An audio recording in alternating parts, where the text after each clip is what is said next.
ಕಾವಲು. ಬಿಜೆಪಿ ಸರ್ಕಾರದ ವಿರುದ್ಧ ಪ್ರತಿಪಕ್ಷಗಳು ಕಿಡಿಕಿಡಿ. ಇದು ಇಂದಿನ ಪ್ರೈಮ್ ಟೈಮ್ ಬಿಗ್ ಸ್ಟೋರಿ.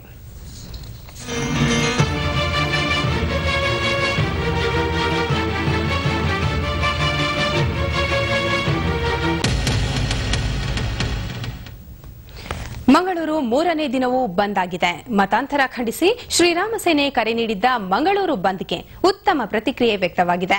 ಕೆಲವೆಡೆ ಕಲ್ಲು ತೂರಾಟ ನಡೆಸಲಾಗಿದೆ. 7 ಬಸ್ಗಳು ಜಖಂಗೊಂಡಿವೆ. ಬಂಟ್ವಾಳದ ಕಲ್ಲಡ್ಕದಲ್ಲಿ ವ್ಯಕ್ತಿಯೋರ್ವನಿಗೆ ಚೂರಿಯಿಂದ ಇರಿಯಲಾಗಿದೆ. ಪರಿಸ್ಥಿತಿ ಇನ್ನೂ ಬೂದಿ ಮುಚ್ಚಿದ ಕೆಂಡದಂತಿದೆ. ಪ್ರಾರ್ಥನಾ ಮಂದಿರಗಳ ಮೇಲಿನ ದಾಳಿ ಪ್ರಕರಣ ದಕ್ಷಿಣ ಕನ್ನಡ ಜಿಲ್ಲೆಯಲ್ಲಿ ಹಿಂಸಾಚಾರಕ್ಕೆ ಕಾರಣವಾಗಿದೆ. ಕಳೆದ 3 ದಿನಗಳಿಂದಲೂ ಭಾರೀ ಪ್ರತಿಭಟನೆ ನಡೆಸಲಾಗುತ್ತಿದೆ. ಕೆಲವೆಡೆ ಪ್ರತಿಭಟನೆ ಹಿಂಸಾರೂಪಕ್ಕೆ ತಿರುಗಿರುವುದು ಕಂಡುಬಂದಿದೆ. ಶ್ರೀರಾಮ ಸೇನೆ ಕರೆ ನೀಡಿದ್ದ ಮಂಗಳೂರು ಬಂದ್ಗೆ ಉತ್ತಮ ಪ್ರತಿಕ್ರಿಯೆ ವ್ಯಕ್ತವಾಗಿದೆ. ಬಸ್ ಸಂಚಾರ ಸ್ಥಗಿತಗೊಂಡಿತ್ತು. ಜನಜೀವನ ಅಸ್ತವ್ಯಸ್ತವಾಗಿತ್ತು. ಕೆಲವೆಡೆ ಕಲ್ಲು ತೂರಾಟ ನಡೆಸಲಾಗಿದೆ. ಪರಿಣಾಮ 7 ಬಸ್ಗಳು ಜಖಂಗೊಂಡಿವೆ. ಬಂಟ್ವಾಳದ ಕಲ್ಲಡ್ಕದಲ್ಲಿ ದುಷ್ಕರ್ಮಿಗಳು ವ್ಯಕ್ತಿಯೋರ್ವನಿಗೆ ಚಾಕುವಿನಿಂದ ಇರಿದಿದ್ದಾರೆ. ಗಂಭೀರವಾಗಿ ಗಾಯಗೊಂಡಿರುವ ವ್ಯಕ್ತಿಯನ್ನು ಆಸ್ಪತ್ರೆಗೆ ದಾಖಲಿಸಲಾಗಿದೆ. ಕಳೆದೆರಡು ದಿನಗಳಿಂದ ಕಲ್ಲು ತೂರಾಟ ಹಾಗೂ ಹಲ್ಲೆ ಪ್ರಕರಣಕ್ಕೆ ಸಂಬಂಧಿಸಿದಂತೆ ಈವರೆಗೆ 183 ಜನರನ್ನು ಪೊಲೀಸರು ವಶಕ್ಕೆ ತೆಗೆದುಕೊಂಡಿದ್ದಾರೆ.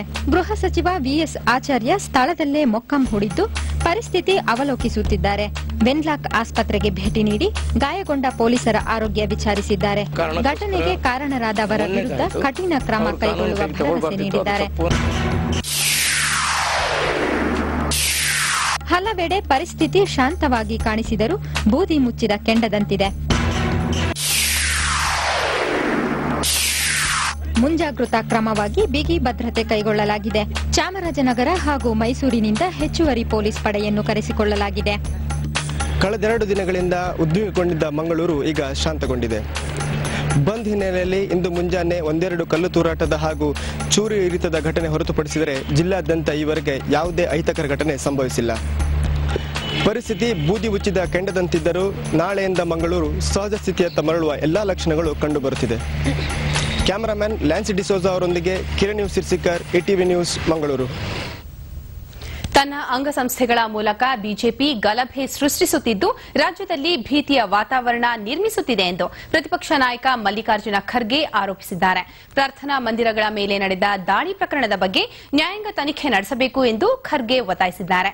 ಪ್ರಕರಣವನ್ನು ಸಿಬಿಐಗೆ ಒಪ್ಪಿಸಬೇಕು ಎಂದು ಕೂಡ ಖರ್ಗೆ ಆಗ್ರಹಿಸಿದ್ದಾರೆ. ಗಲಭೆಯಲ್ಲಿ ಪಾಲ್ಗೊಂಡ ಸಂಘಟನೆಗಳನ್ನು ನಿಷೇಧಿಸುವಂತೆ ಸರ್ಕಾರವನ್ನು ಒತ್ತಾಯಿಸಿದ್ದಾರೆ.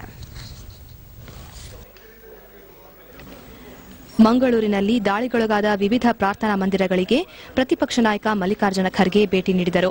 ಪ್ರಾರ್ಥನಾ ಮಂದಿರಗಳ ಪರಿಸ್ಥಿತಿ ಅವಲೋಕಿಸಿದರು. ದಾಳಿಗೊಳಗಾದ ಪ್ರಾರ್ಥನಾ ಮಂದಿರದ ಮುಖ್ಯಸ್ಥರಿಗೆ ಸಾಂತ್ವನ ಹೇಳಿದರು. ನಂತರ ಮಾತನಾಡಿದ ಅವರು ಘಟನೆಯ ಬಗ್ಗೆ ನ್ಯಾಯಾಂಗ ತನಿಖೆ ನಡೆಸುವಂತೆ ಒತ್ತಾಯಿಸಿದರು. ಪ್ರಕರಣದಲ್ಲಿ ಅನೇಕ ಅಮಾಯಕರು ಪೊಲೀಸ್ ದೌರ್ಜನ್ಯಕ್ಕೆ ಒಳಗಾಗಿದ್ದಾರೆ ಎಂದು ಆರೋಪಿಸಿದರು.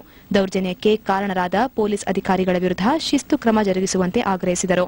ಪ್ರಕರಣ ಕುರಿತು ಸಿಬಿಐ ತನಿಖೆ ನಡೆಸುವಂತೆ ಆಗ್ರಹಿಸಿದರು. ಅನೇಕ ಜನ ಅಮಾಯಕರು ಇವತ್ತು ಈ ಒಂದು ಪೊಲೀಸ್ ಅಟ್ರಾಸಿಟೀಸ್ಗೆ ತುತ್ತಾಗಿದ್ದಾರೆ. ಅದಕ್ಕಾಗಿ ನಾನು ಡಿಮ್ಯಾಂಡ್ ಮಾಡ್ತಾ ಇರ್ತಕ್ಕಂಥದ್ದು,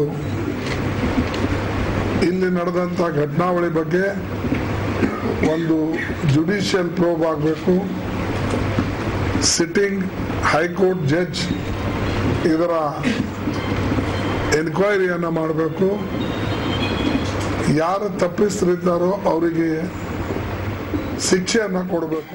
ಇದೇ ವೇಳೆ ಖರ್ಗೆ ಉಡುಪಿ ಜಿಲ್ಲೆಗೂ ಭೇಟಿ ನೀಡಿದರು.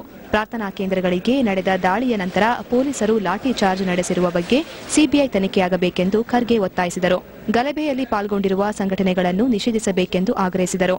ಬಿಜೆಪಿ ತಮ್ಮ ಅಂಗಸಂಸ್ಥೆಗಳ ಮೂಲಕ ಗಲಭೆ ಮಾಡಿಸುತ್ತಿದ್ದು ಭಯದ ವಾತಾವರಣ ಸೃಷ್ಟಿಸಿದೆ ಎಂದು ಮಲ್ಲಿಕಾರ್ಜುನ ಖರ್ಗೆ ಆರೋಪಿಸಿದರು. ETV ನ್ಯೂಸ್, ಮಂಗಳೂರು ಮತ್ತು ಉಡುಪಿ.